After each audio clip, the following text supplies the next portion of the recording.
Gaming PCs are finally getting easier to build right now, and we're actually starting to see some pretty good price to performance builds just like this one. Let's have a look.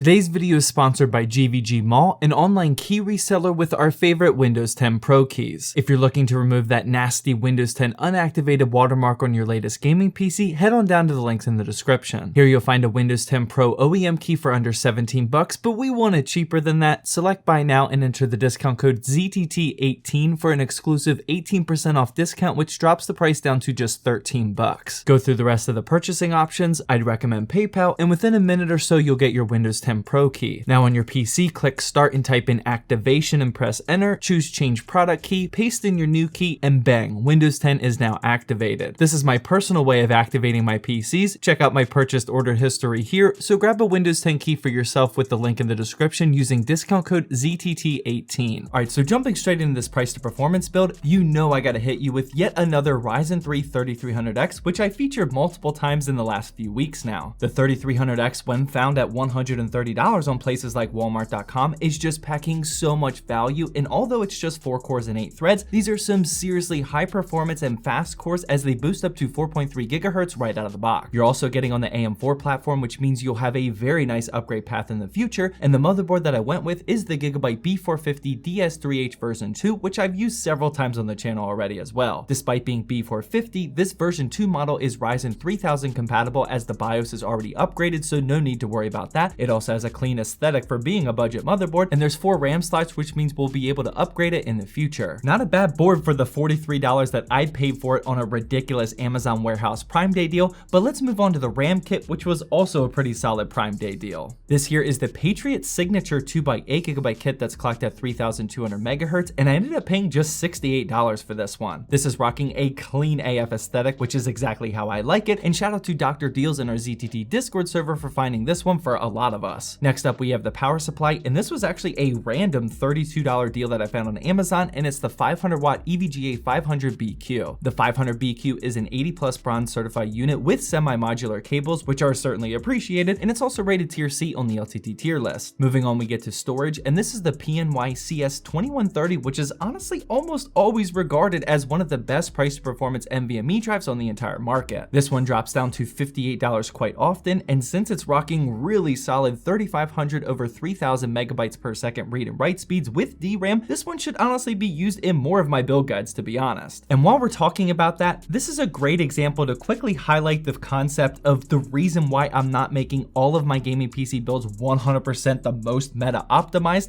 If I did that, you would see the exact same parts in each and every video, and that would be really boring. So just know that's the reason why I don't always use 100% optimized parts, although this one is pretty close to that. Next up, we have the case, and honestly, this is one of the actual meta decisions since it launched. This is the Montage Air 100 Micro ATX, and I'm honestly just so in love with this case. This one costs around $76, and I just featured the black version in a previous build guide, but today we obviously have the white one. It comes with 4 ARGB fans, which are perfect for aesthetics and all you really need. There's a full PSU basement down there, a nice hole at the top of it for routing some clean AF GPU cables, and the front panel allows for a perfect amount of airflow. This is honestly one of my favorite cases for PC flipping specifically. You combine this case with just some nice cable extensions like we have here, and you can make almost any budget gaming PC look pretty baller like this one. Good job, Montage. Those cable extensions are indeed my favorite Asia Horse ones. Obviously, this is the teal version, and these are the highest quality of cables that are currently in the rotation that I use often. The all teal cable combs are what take them to a whole new level, and I actually just ran a cable extensions giveaway over on Twitter and Instagram, 2 separate giveaways, and I'm probably gonna do that again here soon, so make sure you're following me over there. Alright, so next up, before we get to that GPU, which I know you're all waiting for, we have the CPU cooler to keep that 3300X nice and chilly, and this here is the brand new Zalman CNPS 10X Performa Black. Yep, this is the same Zalman brand that used to make those obnoxiously orange and ugly coolers, and yeah, they clearly turned things around with this one. This is an all black 4 heat pipe unit with an all black painted heatsink, and it just looks so clean in my opinion. Now, I will point out that the metal clips that hold the fan in place aren't painted black. This seems like an oversight in my opinion, but even with despite these being silver, it still looks amazing, especially for a build like this. We'll see soon in the benchmarking section just how cool it could keep the 3300X. The CPU cooler can obviously handle a much beefier CPU, so I'm not really pushing it to the limit, but let's wrap up that parts list before we get into that with the GPU. This here, ladies and gentlemen, is the EVGA GTX 1070 SC Gaming, and I was just talking with my new employee Sam about this. I honestly think this may be the first ever GTX 1070 that I've ever used before. I picked this up recently on EVGA BStock for $320. EVGA BStock has been consistently selling GPUs again. It feels great, but you still need to properly snipe them on Tuesday or Wednesday nights. But thankfully, I've actually been sending out a ping in the exclusives channel of our ZTT Discord server, so a lot of us have actually been successfully sniping them. If you don't already know, the exclusives, aka Twitch subs in our Discord server, is definitely the place to be. Not only do we have a really tight-knit community, but we're also always sharing GPU drops like from BStock and whatnot, so you should join us in the Twitch streams over on twitch.tv/ZachsTechTurf, where I build every single one of these gaming PCs. Anyways, here's what the final parts list is looking like, and as you can see, this one costs less than $750 before adding in the aesthetic-only options, but if you were to copy this 100% with the CPU cooler and cable extensions, then this is still less than $800 total. Let's see how much price to performance it has though. Unlike any other build guide that I've ever done before, today we're going to start with Apex Legends because I've been noticing that a lot of big time streamers are quitting Warzone, and Apex kind of seems to be the hot game right now, despite at one point it being dead. My new employee Sam is apparently an Apex god. I saw him briefly mess some people up, but I told him for this video to just do his thing, record as many kills as he can do, so let's see what he's capable of while using this gaming PC.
Alright, so yeah, he's definitely got some skills, way better than me at Apex, but let's work our way through the rest of these benchmarks before wrapping up this video. Apex Legends in 1080p medium settings got 115 FPS by the way. Next up was Valorant, and in 1080p with high settings, we got above the 144 FPS mark with 184. For another easy one, we have CSGO, and in 1080p with pro settings, I got an obnoxious 349 FPS, which is obviously plenty, and feel free to crank the settings up on this one if you do follow this build. Rainbow Six Siege followed up after that, and when using the built-in benchmarking tool in 1080p with very high settings, this $750 gaming PC cranked out an impressive 233 average FPS. Next up was Valheim. We have a dedicated ZTT Valheim server, which is yet another benefit of joining the exclusives by the way, and in 1080p with high settings, I got exactly 100 FPS. Another tough to run game was Assassin's Creed Valhalla, and in 1080p, we actually pushed to medium settings and still got over that 60 mark with 70 FPS. Borderlands 3 was up next, and with using the benchmarking tool in 1080p with high settings, I got 71 FPS. And for the last gaming benchmark, we of course got to end with Fortnite. Sam isn't too experienced with that one, so your boy had to jump on the keyboard and mouse to record these kills, but here in 1080p with pro settings, I got a very solid 215 FPS. And finally, to wrap up the benchmarking run, we have 3D Mark Time Spy, and this PC cranked out a pretty nice price to performance score, honestly, with 5,889. Hopefully you all enjoyed this build guide today and the extra help that I had with Sam on this one. I certainly did. Feel free to click the video that's on the screen now if you're looking for a full PC gaming setup guide that would pair perfectly with a PC like this.